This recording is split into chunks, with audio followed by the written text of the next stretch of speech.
नमस्कार मेरे प्रदेश के बेरोजगार छात्रों, खासकर वे छात्र जो वर्दी की चाह रखते हैं।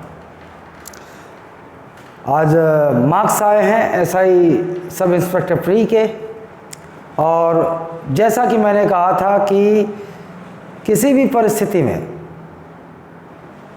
40% सामान्य वर्ग का नहीं होगा। और जैसा क्या हुआ, हरी साहब आपके 40% कट ऑफ मतलब 120 मार्क्स प्रेडिक्ट करने से कितने छात्र मेंस के लिए आकर्षित कर लिया आपने? क्या उनकी फ़ीस लौटाएंगे? लौटाइए फ़ीस। मैं आपको बता रहा हूँ एसआई का संभावित प्रोविजनल कट ऑफ बता रहा हूँ, क्योंकि एक्चुअल जो है महिला और ये सब निकाल कर जो है एक्चुअल जो है वो थोड़ा समय लगेगा, लेकिन फिर भी मैं आपको एसआई का अब बता रहा हूँ। एसआई का कट ऑफ देखिए, मैंने किस अनुमान पर ये लगाया है वो मैं आपको बता रहा हूँ। देखिए, मैंने देखा कि जो रिज़ल्ट आया उसमें टॉप 100 में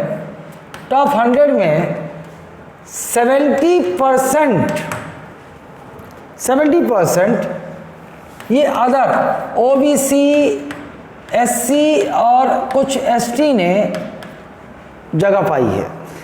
और इसमें भी 70% में मैं वो बोलूँगा कि 65% ओबीसी हैं, ओबीसी ने जगह पाई है।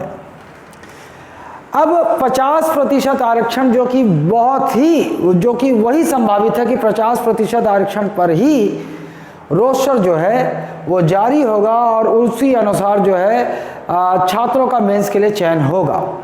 तो देखिए, अगर 100 में मैं 70% निकाल दूं तो 100 में 30 अनारक्षित वर्ग हो रहे हैं। 30 अनारक्षित वर्ग, मैं लड़कियों को नहीं गिन रहा हूं क्योंकि लड़कियों का थोड़ा अलग हिसाब किताब होता है। 100 में 100 में कितने अनारक्षित वर्ग हो रहे हैं? 100 में 30 अनरिजर्व्ड हो रहे हैं 100 में। अब मैं ये मान के चलता हूं कि 20,000 छात्रों को लेना है, 20,000 छात्रों को लेना है, 1/3 छात्रों को लेना है मेंस के लिए। तो मैं 100 को, इसका जो 100 हुआ है तो ये कितना हो गया? 1000 में कितने हुए? 1000 में 300, 1000 में 300 अनरिजर्व के बॉयज़ छात्र होंगे। 10,000 में 3,000 होंगे, 10,000 में 3,000 होंगे और 20,000 में 6,000 होंगे, जैसा कि मैंने पहले प्रेडिक्ट किया था। 20,000 में 10,000 अनारक्षित है, अनारक्षित पद। अब इसमें अनारक्षित वर्ग के कितने होने हैं लगभग? बताइए आप। 100 में यदि 30 हो रहे हैं तो 1000 में 300 होंगे और 10,000 में 3,000 होंगे, 3,000 होंगे, सॉरी 10,000 में 3,000 होंगे। मतलब 10,000 में 3,000 लोग अनारक्षित जो सामान्य जनरल लड़के हैं। 3,000 से 4,000 बोल सकता हूँ क्योंकि नीचे जो है वो गिरता जाएगा। 3,000 से ये 4,000 से 4,500 भी हो सकता है। मतलब 20,000 छात्रों में, मतलब इसका अर्थ हुआ कि 20,000 छात्र यदि लिए जाने हैं 50% आरक्षण के हिसाब से, जो कि 90% मैं आपको बोल रहा हूँ यही आरक्षण रोस्टर होने वाला है। यही सुप्रीम कोर्ट के निर्णय के बाद चाहे जो भी परिस्थितियाँ बने, लगभग स्थिति यही होगी। मैं 76% आरक्षण के हिसाब से नहीं बोल रहा हूँ। 76% आरक्षण के हिसाब से तो सामान्य वर्ग बेचारे और मार खाएंगे और ओबीसी के लड़के सबसे ज़्यादा और एसटी के कट ऑफ जो है और नीचे चला जाएगा। देखिए, मैं कोई जाति विशेष बात नहीं कर रहा हूँ। मैं बात कर रहा हूँ कि देखिए, आरक्षण ज़रूरी है। जो शेड्यूल कास्ट और एसटी वर्ग के जो छात्र है, ऐसी सामाजिक दशा रही है कि उनके लिए आरक्षण तो ज़रूरी है, लेकिन जो सबसे ज़्यादा चोट पहुंचाते हैं, मैं आपको बता देता हूं, अनरिजर्व सीटों में वो होते हैं ओबीसी। और ओबीसी में 70% मैं आपको बता दे रहा हूं, वो उस सामाजिक स्थिति में, उस सामाजिक तौर पर या आर्थिक तौर पर उस दयनीय स्थिति में नहीं है। लेकिन ये तो राजनीति है, मैं आपको बता रहा हूँ, ये केवल राजनीति है। वरना जो है बिल्कुल बहुत संपन्न सामाजिक रूप से, आर्थिक रूप से, वो अगर 27% आरक्षण केंद्रीय स्तर पे जो मिलता है, वैसे हमारे राज्य में तो नहीं है 27% आरक्षण, तो मैं यहाँ आपको ब्लेम बिल्कुल भी नहीं कर सकता। लेकिन मैं बता रहा हूँ, देखिए 20,000 छात्रों में अनरिजर्व लगभग 3000 से 4500। मैं लड़कों की बात कर रहा हूं क्योंकि लड़कियों का कट ऑफ बहुत ही तेजी से नीचे गिरेगा क्योंकि लड़कियां एसआई में कम होती हैं। देखिए अब ये स्थिति बनती है, तो मेरा मानना है कि अनरिजर्व्ड बॉय ये 58% के आसपास हो सकते हैं। बिल्कुल, अगर 60% है तो बहुत पुख्ता है, 58% हो सकते हैं। जैसा कि मैंने पहले अपने वीडियो में कहा था 55% प्लस ही होगा। और उस मिस्टर हरी के कट ऑफ को नकारते हुए मैंने कहा था कि ये बिल्कुल नहीं होगा, 55% से ज़्यादा ही होगा। मेरा उद्देश्य जो है छात्रों को ज़्यादा से ज़्यादा जो है आगमेंस के लिए प्रवेश लेवाकर फीस वसूलना, धन कमाना नहीं है। मैं सत्य कहता हूँ, कटु सत्य कहता हूँ, वो आज नहीं तो 1 साल 2 साल बाद दुनिया जानेगी। देखिए 58%। अब अगर 58% बॉय का है तो महिलाओं के लिए भी सीट है, और महिलाएं क्या होती हैं कम। तो बहुत ही तेजी से महिलाओं के लिए ये कट ऑफ गिर सकता है। तो मैं अनरिजर्व्ड गर्ल कह सकता हूं कि ये जो है 52% प्लस पे हो जाएंगे, ये मेंस के लिए क्वालिफाई हो जाएंगे। अब आता हूं मैं ओबीसी पर। ओबीसी बॉय, सबसे पहले ओबीसी बॉय। अब मैंने देखा कि जब टॉप 100 टॉप 200 देखा, जैसे कि मैंने पहले बताया था, मैंने पहले अंदाज़ा लगाया था कि 50% जो 20,000 में यदि 10,000 अनरिजर्व्ड हैं तो वहाँ 50% ओबीसी और थोड़े बहुत इधर उधर के वर्ग मिलाकर वो अनरिजर्व की सीट में जाएंगे। तो लेकिन मैं अनुभव कर रहा हूँ कि मैंने लगभग 70% लोगों को देखा, लेकिन जैसे जैसे नीचे जाएंगे ये गिरेगा। तो इस हिसाब से मैं चाहता हूं कि भाई मैं मानता हूं कि 10,000 में यदि 3,000 से 4,500 मतलब शेष जो 5,000 है उसमें अगर एससी एसटी को छोड़ दें तो 4,000 ओबीसी ने अपना स्थान बना लिया। मतलब ये है कि जो ओबीसी आरक्षित वर्ग है वहाँ कुछ स्थान बनाएंगे। तो ओबीसी बॉय जो है 52 से 53% सेफ है। लेकिन कुछ स्तर पे मतलब देखिए यहाँ तो मुझे नहीं लगता गिरेगा, लेकिन यहाँ पर 2% नीचे गिर सकता है, क्योंकि इतना एग्जैक्ट नहीं हो सकता कि कितने ओबीसी बॉय ने पूरे 20,000 की लिस्ट में अपनी स्थिति बनाई है तो और कितने शेष जो है पीछे से अंदर आएंगे। तो यहाँ मैं एग्जैक्ट नहीं कह सकता, लेकिन सेफ कह सकता हूँ। पुख्ता जानकारी मैं आपको दूंगा। अच्छा, अब ओबीसी की गर्ल की बात आते हैं। क्योंकि लड़कियां इस पद में कम होती हैं तो 58 से 2% 6% का डिफरेंस निकाला। तो यहाँ पर मैं कह सकता हूँ कि ओबीसी गर्ल 46 से 47% प्रश्न पर सेफ है, ये मैं कह सकता हूँ। अब इधर आइए, एससी बॉय की बारी आती है। एससी बॉय जो है वो 40 एससी बॉय, यहाँ भी संघर्ष तगड़ा रहेगा, ऐसा नहीं है। यहाँ भी एससी बॉय जो है, क्योंकि यहाँ एससी का आरक्षण कम है, तो मैं ये कह सकता हूँ 48% प्लस एससी बॉय हो सकते हैं। एससी गर्ल की बारी आएगी तो बहुत ही नीचे गिराऊंगा मैं इसको, और ये हो जाएगा 42% सेफ है। मैं कहूँगा बिल्कुल सेफ है, क्योंकि भाई देखिए अभी कैटेगरी के आधार पर नहीं निकला, ये जो मार्क्स निकले हैं ओवरऑल रैंक के हिसाब से दिए गए हैं, ठीक है। उसके बाद मैं आता हूँ एसटी बॉय। तो यहाँ पर जो है एसटी बॉय जो है वो मैं बिल्कुल कह सकता हूँ कि 40% मतलब 120 नंबर बिल्कुल सेफ है। लेकिन यहाँ एसटी बॉय की जब बारी आएगी तो यहाँ पर मैं कहूँगा कि यहाँ पर थोड़ा सा और गिर सकता है, 37% तक गिर सकता है, 3% तक गिर सकता है। अब अगर मैं एसटी गर्ल की बात करूँ, एसटी गर्ल, तो मैं आपको कह रहा हूँ कि ये लड़कियां जो है एसटी गर्ल, क्योंकि यहाँ दिक्कत होता है, हमारे यहाँ सबसे ज़्यादा जो आरक्षण की व्यवस्था है वो एसटी गर्ल के लिए है। तो बिल्कुल 30% यानी कि 90 नंबर यहाँ एसटी गर्ल लड़कियां हो सकती हैं, ठीक है, यही होगा। और मैं आपको बता दूं कि मुझे नहीं मालूम कि यहाँ कहना चाहिए कि नहीं कहना चाहिए, लेकिन किसी भी परिस्थिति में मैं दिखावा नहीं करता, मैं झूठ नहीं बोलता, मैं कोई भ्रामक प्रचार नहीं करता। लेकिन मैं आपको बता दूं कि जो व्यवस्था आप लोग चला रहे हैं, जो व्यवस्था, वो जितने भी छत्तीसगढ़ के तथाकथित संभ्रांत कोचिंग, बड़े कोचिंग संस्थान जो आप सर्वाधिक चयन का प्रचार करते हैं, है ना, ये सब झूठ है। ये मुझे मालूम है। आम मासूम लड़कों को ये समझ में नहीं आता कितनी कलाकारी, कितनी मक्कारी आप लोग करते हैं, मुझे नहीं मालूम। मैं तो भैया जो है एक छोटा सा कोचिंग संचालक हूँ जो अपने सिद्धांतों पे और सत्य पे अपने कोचिंग का संचालन करता हूँ। मुझसे नहीं आता ये झूठ। आज भी ये जो वीडियो आप देखते हैं, ये वीडियो जो है मैं अपने रियलमी के एक पुराने से 7000 के मोबाइल में ही बनाता हूँ। नहीं है भाई, मैं ऐसा नहीं कर सकता कि मैं 2-2.5 लाख का जो है ऑनलाइन का सेटअप खर्च कर दूं और वो 2-2.5 लाख का ऑनलाइन सेटअप वही खर्च कर सकता है जो उस तरह से वसूली करे। मैं नहीं कर सकता। मैं इसलिए नहीं कर सकता क्योंकि मैं झूठ नहीं बोल सकता, मैं भ्रम नहीं फैला सकता। और आज एक वीडियो देखा है मैंने, हरि साहब, हरि राम, और कह रहा हूँ मानहानि का दावा आप ठोकना चाहें ना, ठोक देना। बहुत लोगों ने कोशिश की है, तो इतनी निम्न बुद्धि का अपनी तरह मुझे ना समझिएगा। क्या कहा है आपके हरिराम के रायपुर ओपनिंग में, हरिराम पटेल के बिना पीएससी पास करना असंभव सा प्रतीत होता है। आप मुझे सिखाएंगे?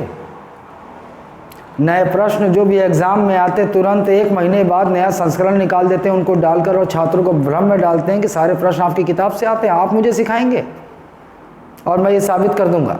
आ जाइए, मानहानि का नोटिस भेज दीजिए और आ जाइए कोर्ट में। कितना नंबर आया था आपका प्री में? अच्छा चलिए छोड़िए, शिक्षा एक कला है, यहाँ पर नंबर सिलेक्शन मायने नहीं रखता। यहाँ जो सेलेक्ट हो चुके हैं वो भी अच्छा पढ़ा सके, छात्रों को मार्गदर्शक को समझ पर समझा सके, ये ज़रूरी नहीं है। लेकिन चलिए इस बात को मैं हटा देता हूँ। क्या प्रचार करते हैं आप? किस तरह किताब बेचते हैं आप?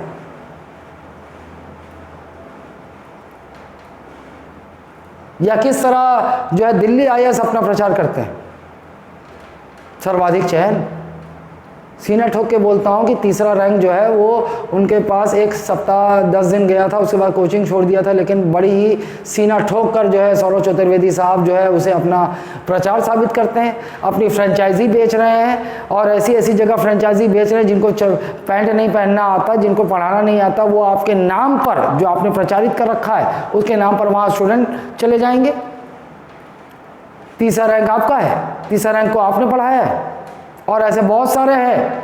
जब मौका आएगा ना कोर्ट पहुंचिए, मैं बताता हूं कहां कहां आपको गलत साबित करता हूं, कहां कहां आपको झूठा साबित करता हूं। क्या है ये? क्या मेरा हक नहीं है कि ईमानदारी से मैं अपनी रोटी कमा सकूं? कि जरूरी है कि कोई जो है आप लोगों की तरह मक्कारी करे तभी रोटी कमा पाएगा? कितने संघर्ष से मैं अपने सिद्धांतों से ये कोचिंग चला रहा हूं। क्या आपको ज्ञान नहीं है? और सिर्फ आपकी बात नहीं कर रहा हूं मैं, वो जितने भी संभ्रांत कोचिंग संस्थान हैं और जितने बड़े बड़े नाम जो अपना प्रचारित करते हैं उनकी बात कर रहा हूं। लाखों रुपए का प्रचार करते हैं। ये राजपूत ट्यूटोरियल्स को राम ने जो है अपनी इनिशियल स्टेज में वहां से फ्री कर लिया, उसके बाद इंग्लिश मीडियम का स्टूडेंट था, उसे समझ में नहीं आया तो कहीं और चला गया, वो गलती से आपके पास चला गया। लेकिन NIT का स्टूडेंट है, इंजीनियरिंग का स्टूडेंट है, ऑलमोस्ट ब्रिलियंट, सेलेक्ट हो गया तो चलिए भैया आपके यहाँ उसने पढ़ा। आपने किस हिसाब से 3rd रैंक का प्रचार किया? और ऐसे बहुत सारे हैं। जब मौका आएगा तो मैं खोलूंगा सब कुछ, सब कुछ।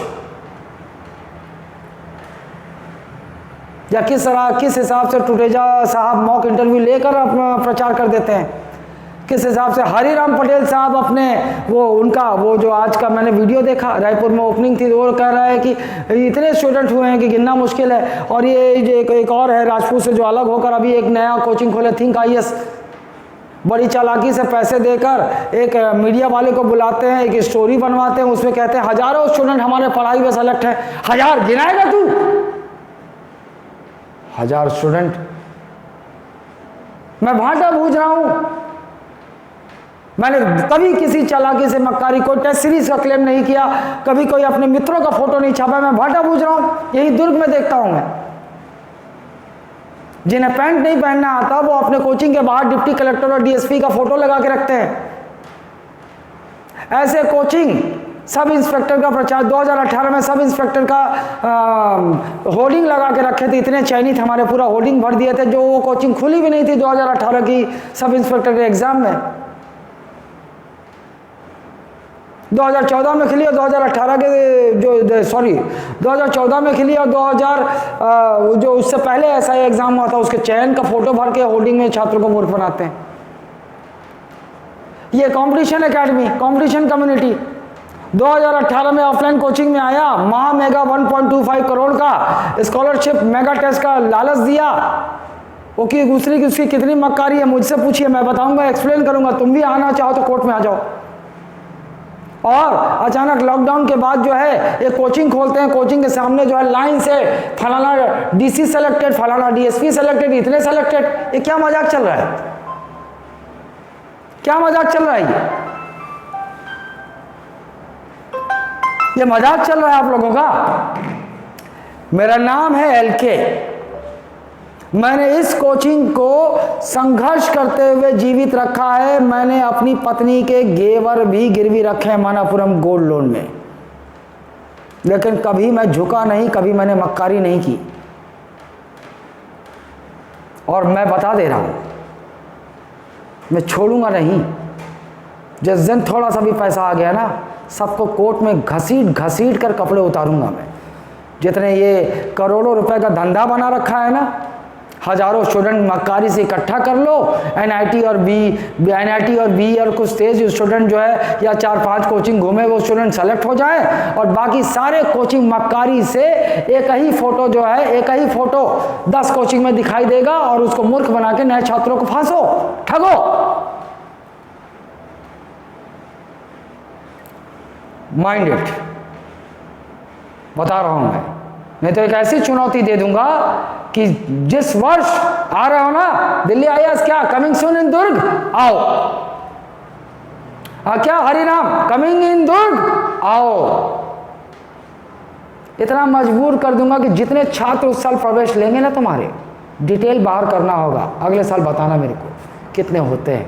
मेरे तो चुनिंदा छात्र हैं, उसमें दावा कर सकता हूं कि तुमसे कहीं ज़्यादा रेशो में छात्र मेरे सेलेक्ट होते हैं। तुम बताना मुझे तब सर्वाधिक चयन। और ये जब पैसे के बल पर जो ये प्रचार करते हो, ये जो मीडिया को खरीद करके, ये जो मीडिया तुम्हारे लिए दलाली करती है, तुम्हारे सक्सेस स्टोरी छापती है, झूठी संघर्ष की कहानी छापती है, तब मुझे बताना। माफ कीजिएगा, भावनाओं में बह गया। संघर्ष करता हूँ इसलिए कभी कभी मैं अपने आप को नियंत्रित नहीं कर पाता। लेकिन हाँ, आप छात्र जो आप सोचते हैं ना, जो आप ये अवार्ड कोचिंग के बाहर दुनिया भर के सिलेक्शन फ़ोटो के चक्कर में जाते हैं ना, आप असल में मूर्ख बनने खुद जाते हैं, खुद जाते हैं। वरना मेरी तरह ये जो सर्वाधिक चयन और ये जो जितने दिल्ली आईएएस छुटेजा ये जितने भी हैं ना, ये घोषणा कर दें कि छात्र यदि एक तो झूठा प्रचार करते हैं, वो तो आ जाए, मैं बताऊंगा ना कैसे करते हैं, मेरे पास बहुत सारे सबूत हैं। और दूसरी बात, ये एक सप्ताह में जादू दिखाकर चयन का फोटो लगाकर और सर्वाधिक चयन का जो साइन करवा लेते हैं ना आपसे, फीस रिफंडेबल नहीं होगी, ये मक्कारी मैं नहीं करता। जब से मैंने कोचिंग खोली है, मैंने वो शुरुआत की है जो वो वहाँ खान भी नहीं करता है दिल्ली में, वहाँ बिहार में, कि छात्र किसी प्रकार असंतुष्ट हो तो आधी अवधि तक अपनी फीस वापस लेकर कोचिंग का त्याग कर सकता है। हाँ, नियम बनाए मैंने, 90% अटेंडेंस होना जरूरी है और सारे क्लास के टेस्ट में होना जरूरी है। अरे वो छात्र जो कभी क्लास नहीं आता, जो टेस्ट में कभी नहीं आता, उसकी जिम्मेदारी मैं कैसे ले सकता हूँ? वो खुद अपनी ओर से प्रयास नहीं करता। इतना ही लिमिटेड प्रयास चाहिए कि 90% क्लास में अटेंडेंस हो और जो जितने क्लास वीकली और मंथली टेस्ट होते हैं उसमें उसकी अटेंडेंस हो। फिर मैं जिम्मेदारी लेता हूँ। देखो कैसे मोटिवेट नहीं करता, कैसे उसको नहीं जगाता। मैं सामान्य और कमज़ोर छात्रों को खड़ा करके सिखाता हूँ तेज छात्रों में सीना नहीं ठोकता कि 5000 6000 प्रचार से इकट्ठा कर लूँ और तेज NIT और BIT का और इंजीनियरिंग स्टूडेंट के सिलेक्शन पे अपना सीना ठोकूँ। इससे ज़्यादा मैं नहीं बोलूँगा, आएगा वक्त, बहुत जल्दी आएगा। धन्यवाद।